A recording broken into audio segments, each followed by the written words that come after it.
আমি এখন অবস্থান করছি অভয়নগর থানার যশোর জেলার অভয়নগর থানার নাউলি গ্রাম। এখানে একটি অপ্রীতিকর ঘটনা ঘটেছে।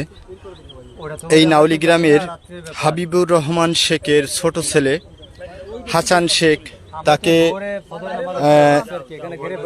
নাউলি গ্রামের একটি ঘেরের ভিতরে জবাই করে রেখে গেছে কে বা কারা, এখনো পর্যন্ত কোনো সুরাহা পাওয়া যায়নি। যার কারণে আমি এই ছেলের এখনো মুখ দেখাতে পারছি না, মুখের অবস্থা ভীষণ খারাপ, যার কারণে আমরা এখন মুখ দেখাতে পারছি না। তো যাই হোক, আপনারা দেখতে থাকুন যে কি অবস্থায় আছে।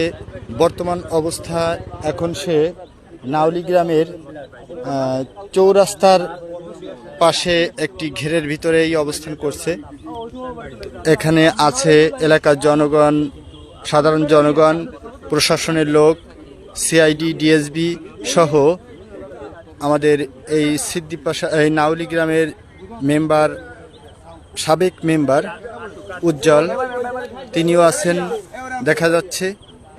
আমি এই লাশের মুখটি আমি দেখাতে পাচ্ছি না, যার কারণে দুঃখিত। আপনারা দেখতে থাকুন এখানে যে মানুষ আছে।